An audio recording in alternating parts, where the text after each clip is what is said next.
Cheers. Thanks.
So, welcome everybody.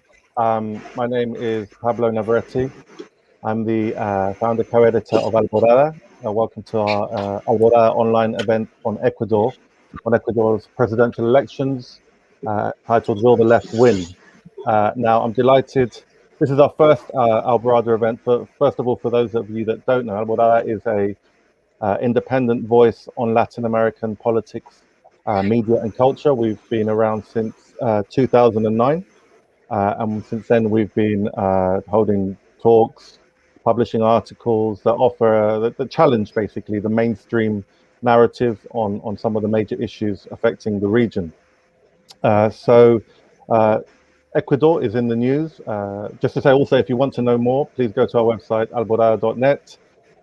Thank you to those that contribute to our work. We're an independent media, so we're always appreciative of those that can help us sustain our work. We've increasingly done some of these events especially since last March, since the pandemic began, moved online with our events, and we've been really encouraged by the feedback that we've received. So we plan to do many more on many of the major issues affecting the region. So today, as we have an hour or so roughly, I'm delighted that we have Fidel Narvaez, former Ecuadorian diplomat in the British Embassy under Rafael Correa, a human rights activist. He's also a member of the Andrés Arauz campaign here in Europe. And we have Joe Emmersberger, based in North America. Not exactly, is it North America, Joe? I should know this, but Canada. Okay, and he's a political analyst, contributed to a number of left-wing media. We've just republished an excellent article we've written for FAIR, which is a kind of media critique website. I'd encourage you to look at that article on our website. And last but not least, I've got Rachel Boothroyd, who's a good friend, colleague, contributing editor at Alborada. And so, yeah, we have an hour. We're here to discuss what's going on in Ecuador since the 7th of February presidential elections. There's been a lot of drama, especially even today, some major developments.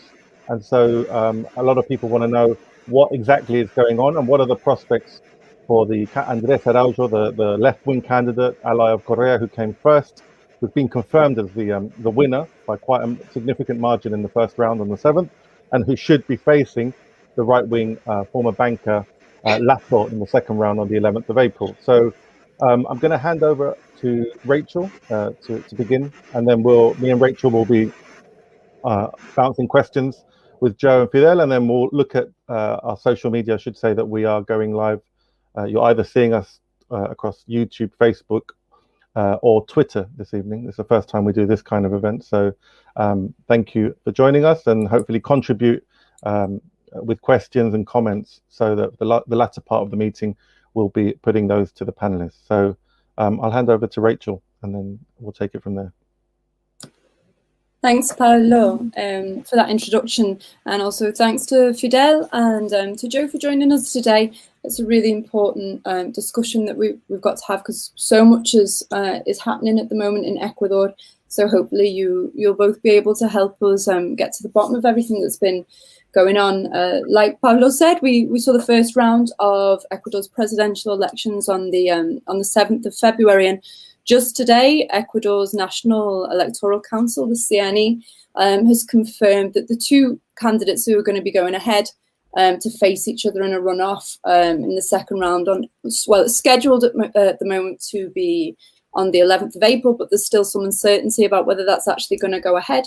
And those two candidates are Andrés Arauz, who, like Paulo said, he's an ally of former Ecuadorian President Rafael Correa, and he, according to the figures released by the CNE today, he got 32.7% of the vote. He's a representative of the citizens' revolution in Ecuador, and widely seen as being able to carry on kind of Correa's legacy. And he was followed by Guillermo Lasso, who is twice kind of presidential candidate from Creating Opportunities, and he comes from the Ecuador's kind of right-wing business elite, and he got 19.74% of the vote. And that so much has happened between now and the CNE releasing these, the formal results, and the first elections on the 7th of February. And a lot of the developments between now and then have been quite worrying. So we've seen a few attempts, or more than a few attempts, really, to kind of derail this electoral process. First of all, starting with Yaku Perez, who's the third candidate in this, or was the third candidate in the electoral race, who's basically not recognized the results. I should say that Yaku Perez he's kind of a self-styled indigenous candidate, largely seen as an outlier kind of candidate, but he did do a lot better than expected. He basically refused to recognize the results, and he demanded a recount. Said that there's been fraud committed, which anyone who's been watching Latin America over the for decades really, but specifically over the past couple of years, that's going to ring alarm bells for anyone, especially with the coup in Bolivia fresh in our minds. So he's asked for a recount, and then today we've seen the unprecedented step of the district attorney's office actually ordering the confiscation of databases and the computers of Equatorial Electoral Council, allegedly in relation to an investigation into these alleged irregularities. So there's a lot of other things to unpack as well. There's some tense kind of tensions between Ecuador and Colombia at the moment, the Arauz campaign. So I'm hoping you two can help us unpack that. And Andrés Arauz has actually taken to Twitter to say that today the La Fiscalia's or the district attorney's office attempt to confiscate these computers and databases represents a golpe, #golpe la democracia, which means a coup against democracy. So Fidel, going to you first of all, do you agree? Do you think what we're seeing in Ecuador is potentially the beginning of an attempted coup, or at least an attempt to undermine kind of Arauz's initial victory? Hi, Rachel, and hi, everybody. It's a pleasure to be here with you tonight. What we are seeing is basically another attempt to stop the comeback of the progressive forces into power in Ecuador.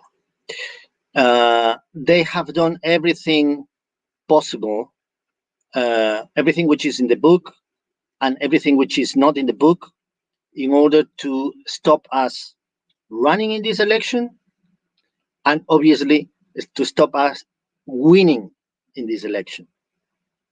They haven't managed to stop us for one basic reason. We are the strongest political force in Ecuador. and we're going to win the election. That is no doubt about that. However, as you mentioned, we've seen so many tricks, so many dodgy procedures, not just in Ecuador, but in the region, with lawfare, with soft coup d'etats, as we saw in Bolivia, that we should be worried of what these people are capable of. So there's a clear winner of the first round. There's no doubt about that. But there is this dispute about who is the second, who is going to face us in the second round. The difference between Mr. Lasso and Mr. Carlos Perez is marginal, to be said, and we agree. We agree with the recounting of votes. We agree with every resource that the legislation allows for any candidate to challenge the clean counting of votes. Just to give people an idea, Guillermo Lasso apparently got 19.74%, so sorry, 19.74%, and Yacu Perez got 19.38%. Is that correct? So we're talking minimal amounts here. You know, it's a knife edge between those two candidates. Is that correct? They're the figures I've got.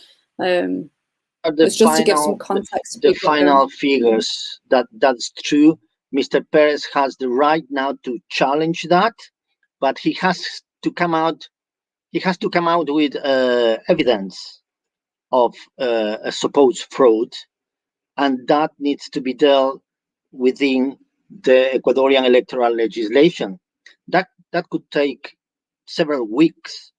We don't oppose that at all. What we oppose is using any of those legal arguments in order to delay the date of the second round, which is scheduled for 11th of April, or even, who knows, to cancel the election.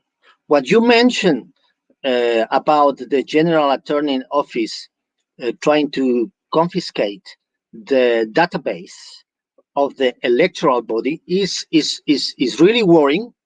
It's outside the law, but nowadays in Ecuador it's very difficult to talk about respect for the for the law, and it worries us. It worries us. I think we need to put our eyes on what's happening in Ecuador and defend basically democracy. Thanks, Fidel, for that really interesting answer. Apologies for the echo to anyone at home. Joe, can I just get your input on that? Like Fidel said, it's really worrying. This, you know, seems to be illegal. This confiscation of the CNE's databases. What's that about? What's behind that? What some people, you know, are saying. You know, there's Arauz himself who's saying, look, this is a coup against democracy. Others are saying, look, they're trying to stop the CNE from pronouncing the official results. Others are saying they're trying to stop the second round from going ahead. What's your thoughts on that? Those statements are totally justified, because over the past 4 years, there's been an ongoing effort to criminalize supporters of Correa. I mean, first of all, they're not even running. They don't even have their own political party. You know, when Moreno made this unprecedented betrayal and took over the party that Correa had founded, immediately that caused a break, and Correa's allies tried to register a new political party. They've never been allowed to do that. So you have, like Fidel said, the people who just won by wide margin the largest number of seats in the National Assembly. They don't even have their own political party. They're using, basically, they've had to go through a bunch of different parties to try to form alliances just to be able to run at all. On top of that, you have numerous, you have the elected vice president who's been in jail for years now. You have major political allies of Correa in exile, like in Mexico, like Gabriela Rivadeneira and Ricardo Patiño, the former foreign minister, in exile. You have Correa, can't go back to his own country without possibly being arrested. Well, definitely being arrested. So there's been a whole ongoing effort for years to criminalize the Correa's allies. And one of the key players in doing this is a guy named Pablo Celi. He's the comptroller general, the auditor general, whatever you want to call him. And actually, I have an article on Counterpunch in which I interviewed Andrés Arauz himself. This was before I knew he was going to be the candidate. It's on Counterpunch. It's from July of 2020, and it talks about all the shady dealings that Pablo Celi is involved with, and that Arauz himself has written about. And he's there's evidence that his brother received payments for a fake political favor that Pablo Celi did in his position. He's been one of the key drivers behind the political repression over the last 4 years, and he's one of the guys now, trying to undertake this so-called investigation of the computer system of the electoral authorities, and it's extremely worrying for all those reasons. And on top of that, we have the OAS involved, who basically stole an election from Evo Morales in 2019 through a totally bogus electoral audit that then was the story was maintained with the help of the international media for months, but eventually it collapsed, and especially with the overwhelming victory of Mas in October of 2020. So if you look at everything, the whole pattern from the past 4 years, then it's obvious why any action by the prosecutors or by the auditor general is extremely troubling. Joe, if you don't mind, I'll just come in here. You spoke about the role of the OAS in Ecuador, in Bolivia, and now in Ecuador. Could you tell us what, for you, is at stake sort of regionally with the return of democracy in Bolivia after the coup that took so long for the mainstream media to call it a coup, if they ever did, and I also want to talk to you about, your latest article is an analysis of Reuters and the New York Times. And now I don't think anyone that's watching an Alborada event would be surprised to hear that we are very critical of the Western mainstream, and I think yourself as well. So in a way, what do you feel is at stake in Ecuador? And also, if you could just touch on the media angle, how has this story been covered in the media since the election, and sort of summarize perhaps some of your article for FAIR? Okay, well, what's at stake in Ecuador, aside from democracy, is just recovery for the Ecuadorian people, because this past 4 years, Moreno has basically taken Ecuador back to the kinds of policies that led to the implosion of Ecuador's economy in 1999, and millions of people fleeing Ecuador from the destruction of the entire economy, and that's what they need to do. Is poverty now had fallen to like 21% by the end of Correa's time in office. It's now probably around 50% and rising. If you look at there's been statement by UNICEF, other people so it's been a disaster for the Ecuadorian people. So with an Arauz victory, you have the potential for some kind of recovery. For the recuperation of assets that are deliberately being held abroad. Part of Moreno's project is really diabolic. It's basically to tie the hands of the state so that they can't finance or inject resources into the economy, so that basically to increase the power of the private sector at the expense of everybody else. So just for Ecuador itself, it's a lot's at stake, because you finally have a government that actually is interested in alleviating the destruction of the last 4 years, which has been considerable. On top of that, there's another part of Moreno's project has been to just destroy regional integration and to just fixate on serving Washington. In fact, he published an op-ed about a month ago in the Miami Herald. Moreno did himself, saying that he's going to work till his last day to try to serve Washington. And in fact, in his last weeks, he's trying. I haven't heard that it's been stopped yet. Is that he's trying to privatize the central bank, just to make sure that any government that gets in will not be able to make use of resources that they've stashed in Switzerland and other places to alleviate the suffering in Ecuador. So it's an agenda that's really destructive, and it's aimed at, just like I said, empowering the private sector, and regardless of the cost to everybody else. And it's linked to another objective of just tying the Ecuador to Washington alone, and therefore closing off opportunities to seek financing elsewhere, especially from China. A big part of his project, Moreno's project, has been to demonize any dealings with China and say they're all corrupt. So that's also part of it. And so, but the whole regional integration, Ecuador was basically the capital of UNASUR. That was where it was based, the Organization of South American Countries.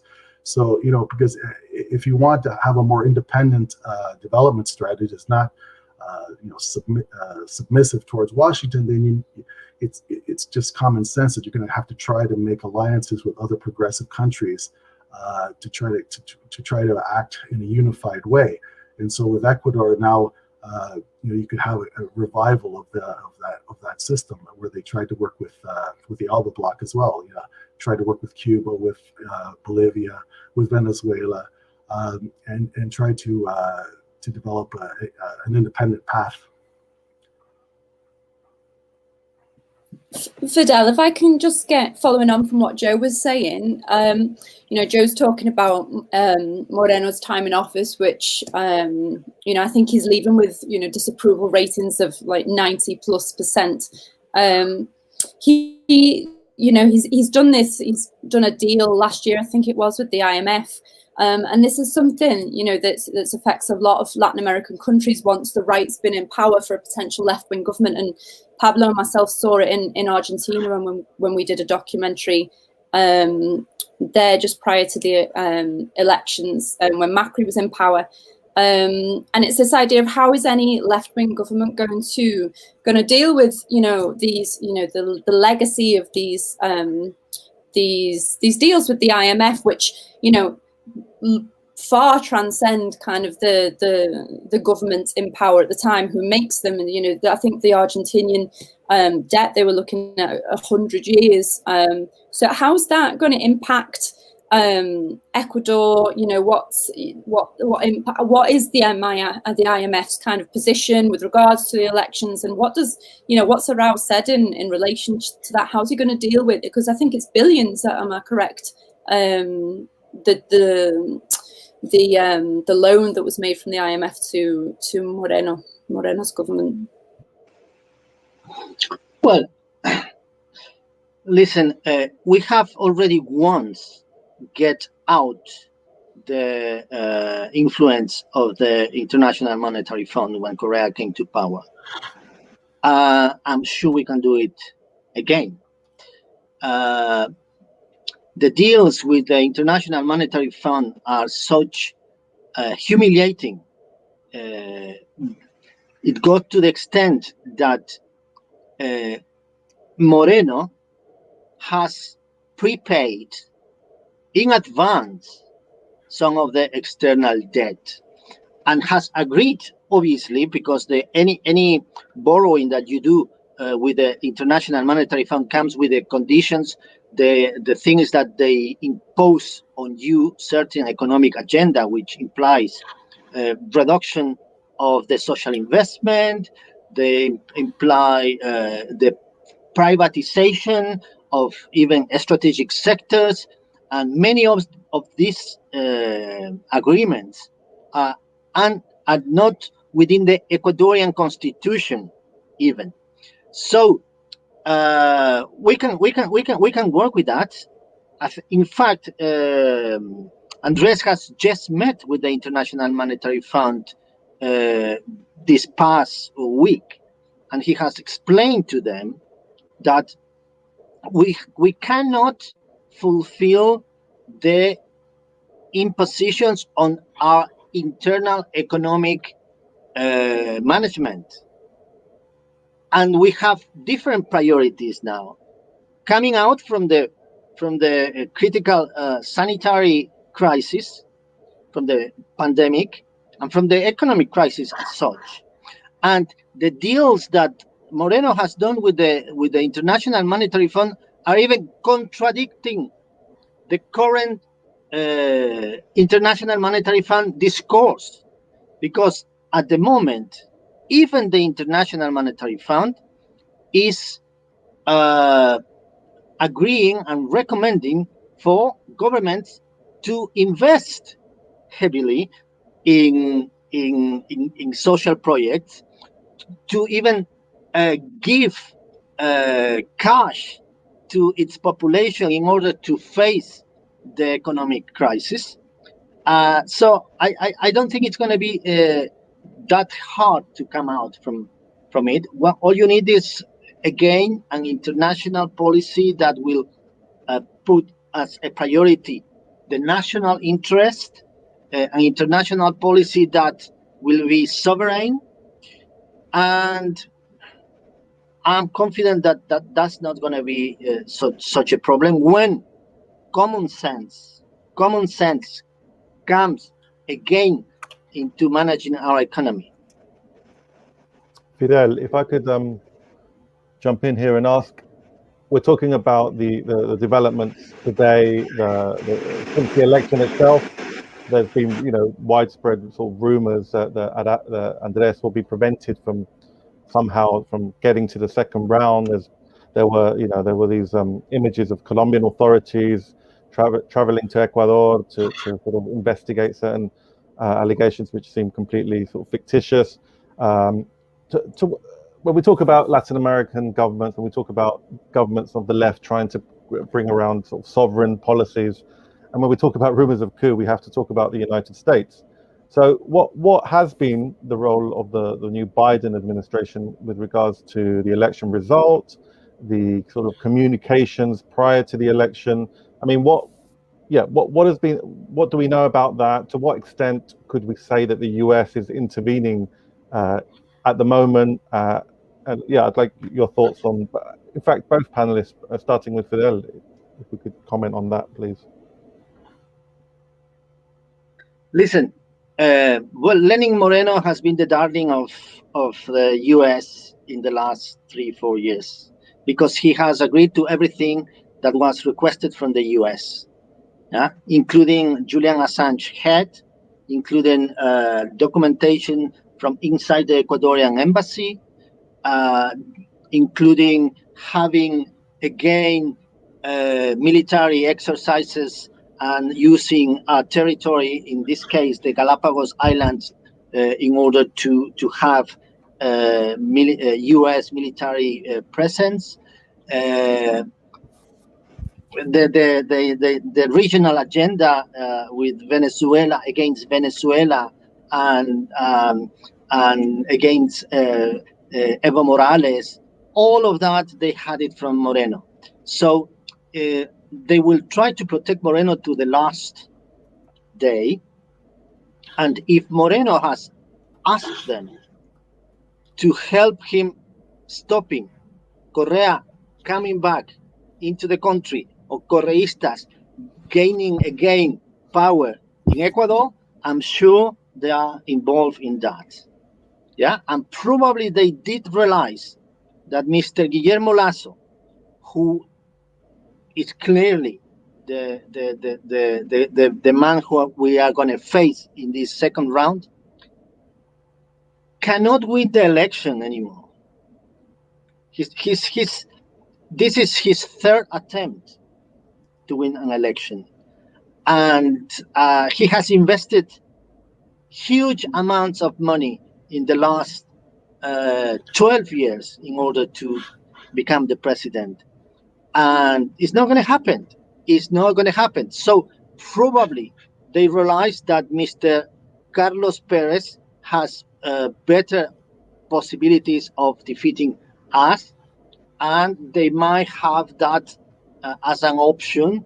And at this very moment, they are evaluating what to do.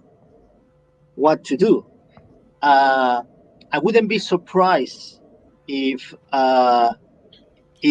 Yacu Perez comes into second place as a result of any investigation with the computer database of the electoral body, or They will try to disqualify Arauz, faking other dodgy news. It is worrying. Yeah, we know, for example, that 2 days after the election, or immediately the next day after the election, Mr. Yacu Perez had a phone call from the American embassy assuring him that he is the second one. He is going to go to the second round. How do they know? How do they know when the official counting having ended yet at the time? So who knows? Who knows? One thing is for certain: United States do not want, and that's irrelevant if it was with Trump or now with the Democrats in place. They do not want a progressive government again in Ecuador, because that will reinforce the regional integration, a progressive regional integration, and that's against the U.S. Agenda for the region. And Joe, just to add, perhaps your thoughts on the same question. We've had a comment on Facebook from David Raby. Hello, David, esteemed academic friend of Alborada. Said the Biden admin hasn't yet taken a clear position on most Latin American issues. There are some indications of movement in relation to Cuba and Venezuela. Could it be that Washington is open to negotiating with an Arauz government? So yeah, in the context of sort of U.S., Ecuador, and what the Biden administration is, how it's relating to events in Ecuador. I think you can the Democrats are a little smarter than the Republicans, and they're not as openly belligerent, so they don't show their hands as obviously. But you can I think I agree with what Cadet says, that it's obviously they don't want progressive governments in Latin America. I mean, you could recall that for many years they were so warm and friendly with Lula, but when the situation arose where he could be thrown in jail or Rousseff could be ousted, they were more than happy with it. That was under Obama, right? So with Arauz, I agree that it's very troubling that the kind of things they could pull if they think that Yacu Perez would be a better right-wing challenger to Arauz than Lasso. Yeah, they could try to cook something, but they have the problem that you have of a divided right wing again, because Yacu Perez, I got to be made clear, he's a very reactionary candidate. However, he kind of spins his reactionary positions with some environmental stuff, with some liberal social issue stuff. But he endorsed Lasso in 2017. And I agree, Lasso is a bad candidate because he is basically his campaign platform is what Moreno has implemented for the last 4 years, and it's undeniable. Maybe only the really super right-wing sectors of the populace would deny that, but that's basically what Moreno's done. So it's they have a problem there. They with a divided right wing basically. So. But if you look at the media coverage, again, Moreno's the darling of the Western media establishment, and that's how he's been treated. As soon as he made clear that he was going to be going to lead a right-wing government that just did everything Washington wanted. So from that you can tell that if you look at the media coverage, the way it's covered, the way it always covers up the really wacky nature of what's going on in Ecuador. For example, when Perez, he came within a fraction of a percentage point of coming in second. So I mean, to an extent, there is, of course, there's grounds for requesting recount in the proper manner. But then he had this weird, it was like an anti-Correa rally with Lasso and the electoral authorities and the OAS all sitting there, and he accused Correa of perpetrating the fraud. I mean, this is Correa who was thrown in jail if he went back to Ecuador. This is Correa whose allies aren't even allowed to have their own political party, and he's accusing Correa of having falsely tampered with the vote count. The electoral authorities didn't even allow Arauz to use Correa's image in his campaign spots, in his in the commercials, because but they allowed the marginal party that got 1.5% of the vote to kind of deceive voters. They were allowed to use Correa's image. So it's all sorts of dirty things going on, and this has been totally covered up. When Reuters, for example, reported on this meeting that Lasso and Perez had in front of all these authorities and the international observers, they didn't mention that Yuka Perez said that Correa was behind the fraud, or he even said that that Arauz, who had won the election and won the first round by 13 points, that he could actually end up third after they have a recount. I mean, just so that they reflexively cover for the right wing candidates who they prefer. So when you see the media coverage doing that, when you see them even recently in the New York Times depicting Moreno as if he was a sincere Democrat, anti-corruption fighter, that tells you where Washington stands. Because when it comes to foreign policy, especially, the Western media totally reflects the priorities and the desires of Washington. Thanks, Joe. I think I've got the chance to ask one more question to you both before we go to some questions from the people watching. If you do want to ask a question, then you can just type it on our Facebook stream or on our YouTube stream, and we will put that to our two panelists. Now, the question I wanted to ask is related to this conversation we're having about Perez, because, as you both said, Lasso's this kind of washed-up candidate. He's tried twice. He's not been successful. He's from, an elite which is not popular in the country at all. And it seems that Perez would be a much more, viable contender, if that's one way of putting it, and certainly more preferable to the United States. And I think what everyone's hinting at is there could be some machinations in order to get him into second place, considering that there's such a razor-thin margin between the two candidates of the right, as Joe said. So my questions kind of focus around him because, Joe said he likes to kind of position himself as this, I think I've even heard some people calling him eco-socialist, I think he's an indigenous lawyer, if I've understood correctly, but he is aligned to, to imperialist interests. He's supported coups across the region, etc., etc. So I don't know if I'm seeing this through kind of, because I've lived in Venezuela for a long time, and so I don't know if I'm seeing this through a Venezuela perspective or lens too much. But what can we expect from Perez? Firstly, if he gets into second place, I can imagine. Well, I could imagine, it's going to be extremely hotly contested. He's already, cried fraud, etc., and like Joe said, put that at the feet of Correa, who's not even in the country. But say there's any investigation and he, it's confirmed he's third place. What's he going to do? Is he going to throw his support behind Lasso, which he's already done before in 2017? And will his followers follow suit? Because, they're not, are they, if his is a partial indigenous base, can it just automatically be expected that his followers will support Lasso in the second round?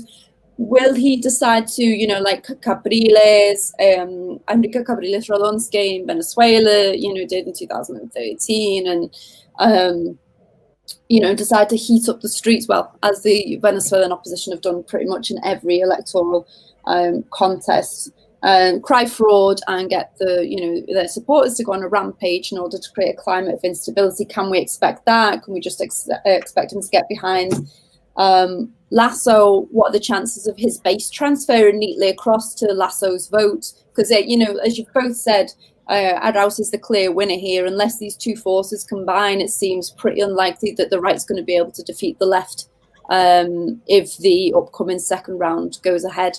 So if I could just get your input on that. Fidel, let's go to you first and then to Joe. Sure. Listen, I don't think Yaku Perez is going to support openly Lasso in the second round. He has already said that. Why has he said that? Given that in 2017, he said that he supported basically Lasso in the second round. Because supporting Lasso in the second round will go absolutely against what his voters or the indigenous movement wants. The fact that he had a very, very important result, 19%, is something that the indigenous movement never had before. Is because in 2019, in October 2019, we had the strongest uprising, social uprising against the government. And the indigenous movement was the protagonist. It was the main force behind the uprising. And the uprising happened because Lenin Moreno was implementing the International Monetary Fund impositions and was getting rid of the subsidies that we have in fuel and petrol. So it will go against nature that he will back openly Lasso. And one thing we need to take into account: one, the political leaders could express their preference, but it doesn't automatically mean that the voters will follow them. So even if Yaku says, okay, we're going to support Lasso now because we prefer Lasso than Correísmo, his voters are not going to follow him. Some of them probably, but most of them, they won't. So most likely he will ask, he will call for free vote of his followers, or even to vote null in the second round. Yes, that's my guess. But they will keep pushing. They will become an important opposition force for whoever gets in power. If Arauz gets in power, not necessarily will have the support of the Pachacutic important parliament quote. I think it's a lot to do in order to get mutual agreements and push a progressive agenda in Ecuador, even when there's a good opportunity to do so. If you look at the results, at the parliamentary results, the progressive forces have won confidently this election. The Citizen Revolution has something like 50 members of parliament elected, followed by Pachacutic, Mr. Yacu Perez movement, with 27, I think. And a third force has also emerged in these elections. The Izquierda Democrática, the democratic left, which is supposed to be the social democracy in Ecuador, although in the real politics, the Social Democrats and Pachacutic have been supporting the neoliberal agenda of Lenin Moreno.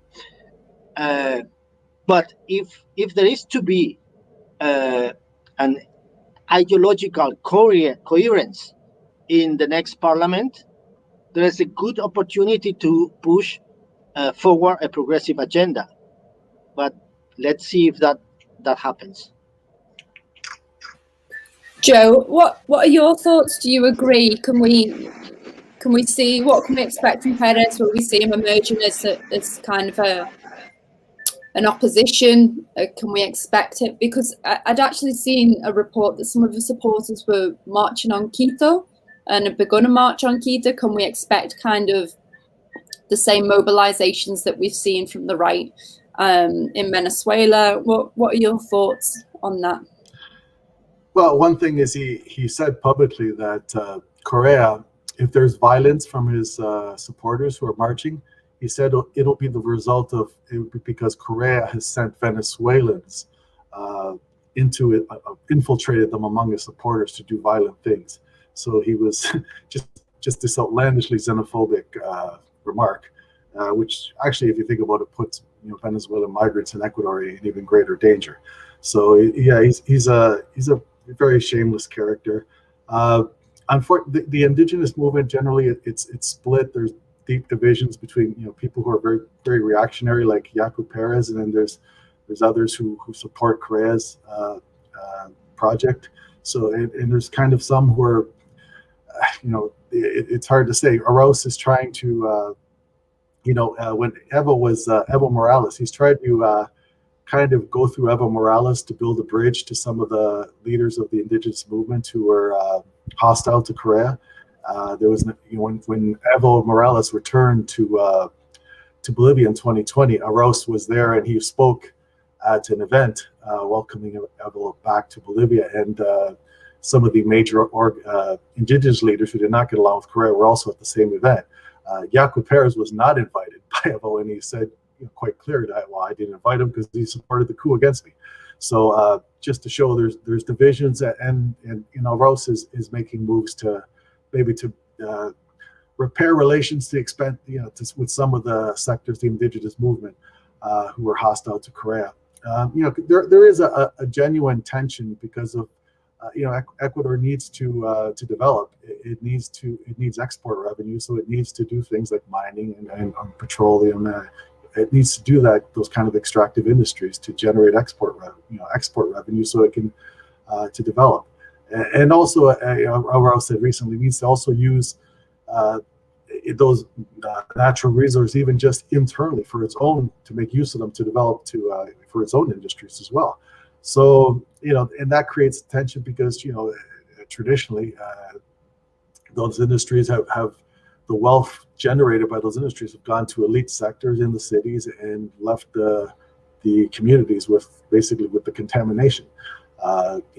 So now under Correa there was progress in that regard in terms of infrastructure and everything else that developed that helped those communities, but there's other elements that right-wing elements in the indigenous leadership that all accustomed to making deals with Ecuador's elite, and that's kind of that's been a problem. So I don't. That's going to be a challenge for Arauz because he'll definitely have to confront those tensions. So I'd like to firstly thank those that are coming in on Facebook and YouTube, and those are retweeting the event on Twitter. We've got a number of questions. There's some from Simon Piese, I hope I've said that right, on Facebook. He's got two, but I think I'll choose the first, which perhaps for Fidel or for any of the two panelists. What are Arauz's education policies? And assuming he is elected, how hopeful are you these will succeed to promote social justice? There's another one on Venezuela that people can look at on our Facebook page. But yeah, what are Arauz's education policies? A very specific one. Fidel, would you? Andrés has already been minister for what we call human talent and innovation, which was a super ministry that oversee education, higher education, culture, and other social areas in Ecuador. And he was responsible for many of the ambitious projects that Correa implemented in order to boost higher education, like the creation of emblematic universities, like the most ambitious sponsoring students to go study abroad. One of the most ambitious programs in the world, actually. In Korea's 10 years, something like 20,000 Ecuadorian students went to study in the best universities in the world, totally for free, paid by the Ecuadorian state.